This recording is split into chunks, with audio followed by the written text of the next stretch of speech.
Well. Happy sports day today, Minnesota. It's my favorite time again, sports talk with Corey. My mood is a little subdued today. I'm trying to stay calm, and I've been crabby all day today. And as you know, it's probably because I'm gonna spend probably about 10 minutes, 15 minutes complaining about our Minnesota Vikings, who once again dropped the ball for a second straight week in a row. So it has been painful. I was not a happy camper yesterday on the couch watching Sunday afternoon. I thought our Vikes would actually come out and show some heart and show some discipline. And you know what? I got total opposite. So anyway, I want to welcome you to Sports Talk with Corey. I just had to get that off my chest real quick before we begin because it's kind of painful to talk about this stuff, but I got to bring you the news as usual. So anyway, welcome. Today is Monday and the day after the game, and today again, because I the paper usually has all the good stuff. So this is what is in today's sports page. Look what it says. It says second and wrong. And down here, we're going to address a couple of things in the paper here. Because I know this stuff, but I like to refer to the paper because they put it in bold print so we can't, so we can see it. And they're saying that one of the topics is winless Vikings are even worse than in their awful season opener, which means that they think we were terrible yesterday than we were last week, which is probably spot on. So basically, this article is just talking about how they start good and then they go down, they fizzle. And as you know, Kirk Cousins was again abysmal. His passer rating, he had a QB passer rating of 15.9. That is terrible.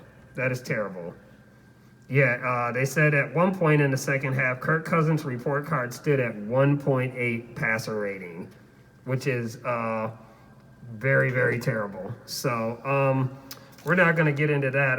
It just, again, we can go forever on, and I can go on and on. But again, they started off pretty good. As you know, Kirk Cousins had 3 interceptions and no touchdowns. At one point in the third quarter, he only had 63 yards passing. You talk about abysmal. I hate to tell you, Mr. Cousins, I think I could throw better than you. But again, we're not going to go there. We're not going to start name calling and bashing. But the score yesterday was 28-11. So basically, they're just saying that he was terrible. And I really don't have to read the stats. I can tell you a lot about what went wrong. They just cannot protect, and Kirk Cousins is just making bad decisions with the football. Again, they were down on the goal line like they were last week against Green Bay, and they tried to run the same play down in the goal line, and what did that result in? A safety, him getting sacked. Same play. You cannot, listen, again, there's like I said, I'm just trying to think about where I want to go with this. I think a lot of it is their bad play calling. It's just the play calling is terrible. And at one point, that be Zimmer? Yeah, I think I blame a lot. I hate to tell everybody this. I blame it on a couple of things. I blame it on our offensive line, Kirk Cousins' bad decisions, playmaking, and least but not least, it's on Mike Zimmer. Mike Zimmer, you guys know how I feel about Mike Zimmer. I think he should have not gotten a contract. They gave him an extension to stay around. I am not a fan of Mike Zimmer. He has been here for 6 years, and after the first year, he's been abysmal. He hasn't won any division titles. We've gone to an NFC championship game, with 2 years ago with the no-name guy. I forgot his name, but anyway, we had him, not Kirk Cousins, but we had the other guy, and we got to Philly, and we fizzled out 2 years ago against Philly. So I think a lot of it has to do with Mike Zimmer and how he's approaching this team, and there's a lot of blame to go around for everybody, within the Vikings, but it doesn't matter. When you're the head coach, everything falls on you. And I mean, the paper basically said Zimmer has just not been good. He hasn't been good ever since, and I don't know what the problem is, but the play calling, and he's responsible because he calls the plays. So yeah. The offensive coordinator calls a play, and then Zimmer's job is to agree whether or not he wants to run that play. So I blame a lot on him. I think he's been abysmal the last couple of years. I'm not a fan of him. Did anybody make any catches? Yeah, well, there were some decent catches, but a lot of that was in garbage time. I mean, we didn't. Again, Kirk Cousins had a passer rating of 15.9. That tells you right there he was not very good. I mean, 15.9. I mean, that is just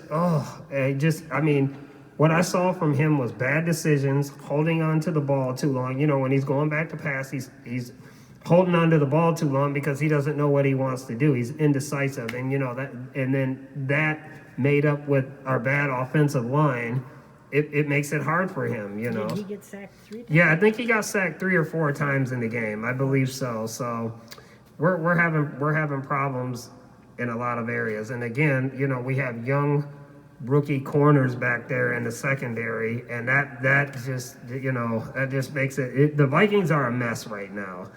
I mean, hot Cheeto mess, and I am just appalled at what I see. And then one other stat I wanted to talk about is, I think after a certain point they just stopped playing. They gave up. The only person I saw that was really trying hard was Dalvin Cook, because he was still running hard when they gave him the ball. Everybody else was just nonchalant. I think they gave up. How about my boyfriend Thielen? Yeah, Thielen. He had a couple catches, but he didn't do nothing spectacular. He was a non-factor.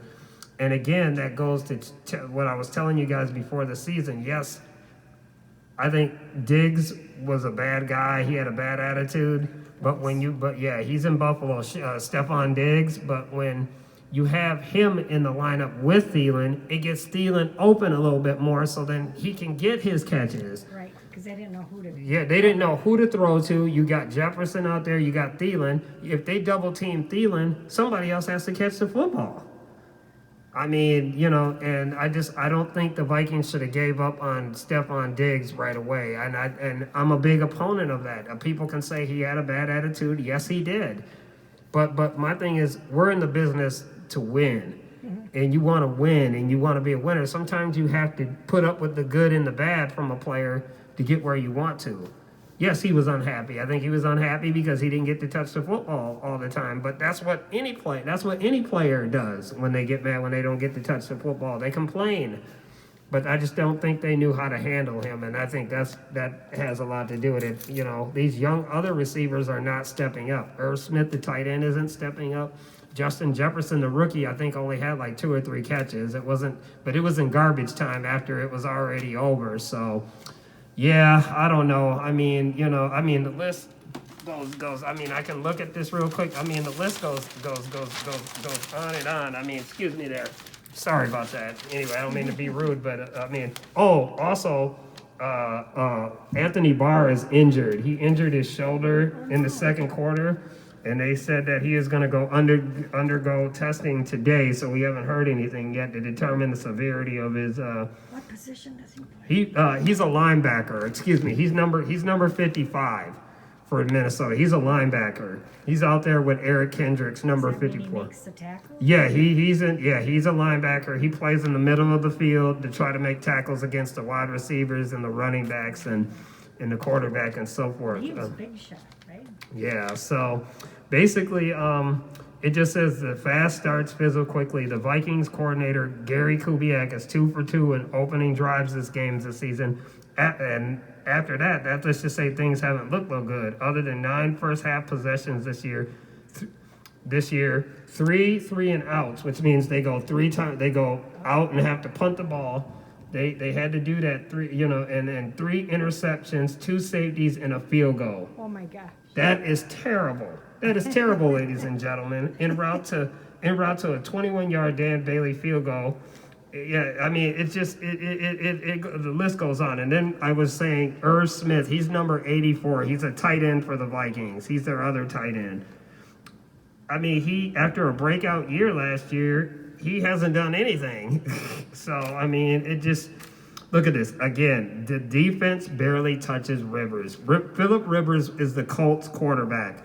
He was number 17 out there, and they barely touched him. Look, it says here, it took 32 minutes of clock time for a player in purple to lay a finger on Colts quarterback Phillip Rivers. The Vikings were trailing 15-3 when Ngakwe got his first sack early in the third quarter. Oh, so they did sack. Yeah, they did get him, but it took him 32 minutes to get a sack. That's terrible. And it's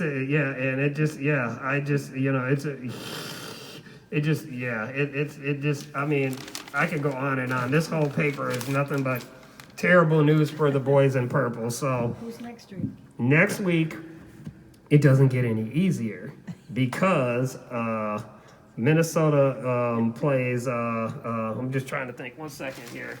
I believe they play. The Tennessee Titans are coming to town, and that's the Tennessee Titans have a running back, all-pro running back by the name of Derrick Henry. He's a very good running back, and it's not going to get easier because Tennessee is 2-0. They won both their games.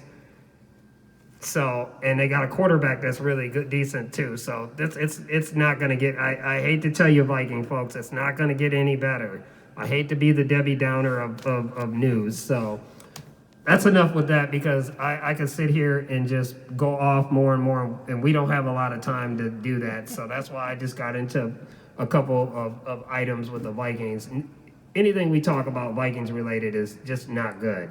So we're going to skip on that. But the Twins have, we got something to cheer about the Twins. The Twins have played very well. They beat Chicago White Sox again, 4-0. They won the night before that 8-1. They have clinched the playoff spot. So they are in the playoffs. We don't know who we're going to be facing, but I'm hoping it's not the New York Yankees because if we have to play the New York Yankees, it could be a repeat of what we've had the last couple of years. You know, we always, for some reason, get matched up with the New York Yankees every postseason. So we won't know that for a little bit, you know, because slots are still being. But the good thing is that for the second season in a row, they have made the playoffs. So that's something to be proud of. I mean, their pitching has been very good. I've watched a few of the games. They look pretty good. So there ain't really nothing to report with that. I think they're doing a good job. The Minnesota Lynx was supposed to play Sunday against the Seattle Storm in the second round of the playoffs, with the winner going to the the best of three.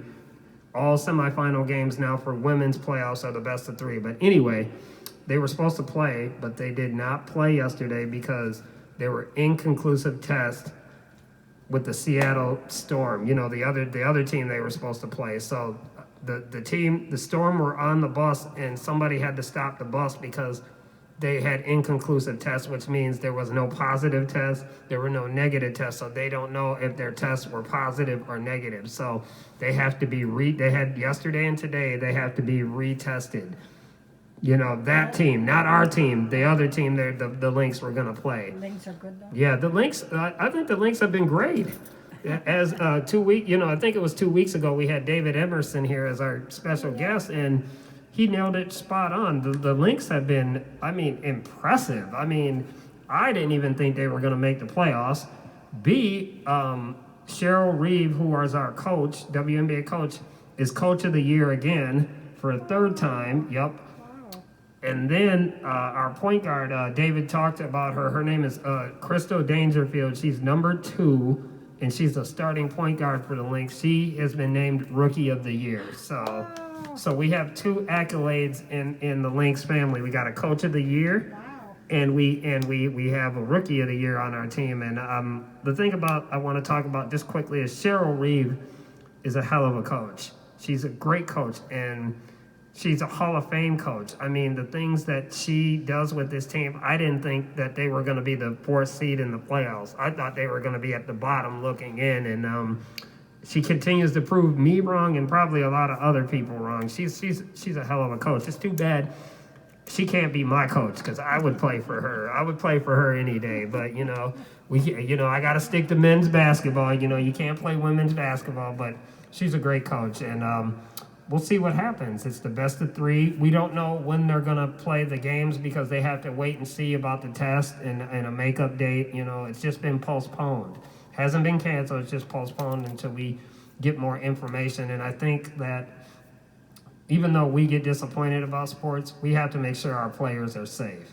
I'm all for it. If you have an inconclusive test and you don't know, you should err on the side of caution. And I think the WNBA did a good job with that. I think everyone around the league agrees with that. So, but yeah, it's I was looking for the links last night. I mean, it was a busy sports day yesterday. You had the Vikes on. You had the NBA playoffs that are going on still. We're almost to the end of basketball. We had that on. We had the Twins on yesterday. So, I did a lot of TV flipping. I was going to hook the second TV up, but, I didn't get to it. But, a lot of flipping, since we had our disappointing Vikings, that made it more easier for me to turn to something else, But, yeah, so, but, the prognosis for the Vikings is not good. So I hate to tell you guys that. We're going to have to accept it. We're going to have to deal with it. So it is what it is, folks. I mean, you can ask me any question you want. There's just problems. Again, there's problems everywhere. To recap that, there's problems everywhere. There's problems with our defense. There's problems with our offensive line. Our quarterback can't even make basic throws without throwing an interception. I don't know what the heck's wrong with him. I mean, our coaching is terrible. I mean, it's a combination of everything. So, again, I'm not just blaming it on one person. It's just an overload of everything. It's a team game. Coach has to make good plays. You have to block. You have to run. You got to make good passes. I mean, it takes a team to make a game work. So we'll see. But, I don't like having to report bad news like that, but like I said, I've just been a Debbie Downer all day about this Viking stuff, and hopefully we can snap out of it. But don't hold your breath this coming Sunday, because, we could be very well back here talking about the same thing again Monday. So I don't want to sound like a broken record, but I have to report the news. So other than that, I don't think there's anything else to talk about. I mean, there was some golf on. I didn't get to watch any of it or anything. I know they had some kind of PGA championship or golf on. I can't really report on that because I wasn't watching it. There were so many other things on. I wasn't able to keep track of it. But today I wanted to let you guys know there was breaking news on the news. The Minnesota State High School League is going to let students play volleyball, tennis, and it'll be on the news tonight if you catch the news, and football. And I think football is going to start at the end of September, and game practices are going to start soon, and then I think games are going to start in October. So that's what it's looking like. They approved that today, so I guess they're going to have some seasons for certain things, So we don't know about basketball yet, but it looks like that we're going to get that. So that was the breaking news for today, on the TV, on the news. So I'm sure you guys, some of our residents watch the news, it'll be on the news today. So other than that, I mean, the Twins are doing good. So we got at least one, and the Lynx are doing good. I mean, we got two things to be happy about. So I'm happy to see football. I'm hoping that we can keep our cases down and we can play and we can have a good time. So if you have any questions, I just wanted to end the show. If you have any questions, make sure you call Patty and get a question in. Yeah, so I mean, I wish there was more things to talk about today. There's no hockey anymore for the Wild, so there ain't really nothing else going on. So it's a pretty quiet day of mourning in Minnesota land here. I think all of us are trying to lick our wounds after what we saw yesterday. I mean, like I said, it was painful to watch. So I'm debating whether or not I'm going to watch the game, but I always say I'm not gonna, but I usually do. So, but yeah, if you have any questions, just make sure you ask Patty, and we'll get those questions answered. But yeah, other than that, there ain't really much to talk about today. So I just wanted to tell you thank you very much. Sorry it's a short day. It's kind of a you can tell my body language. I'm kind of sad and stuff, so I'm trying to get over this. So, but there ain't really else much to talk about. So we'll be back here that channel, and we'll do it again next week. And I hope everybody has a good week to start the week. And blessings again. Thank you for the staff and Patty's staff for letting me do this. I always like to give credit where the credit is due, because without them and without you, there's no me doing this. So, I want to make sure I give out the shout outs and the gratitude to people. So anyway, have a blessed rest of your afternoon and day, and I will see you next time. This has been Sports Talk with Corey. Later.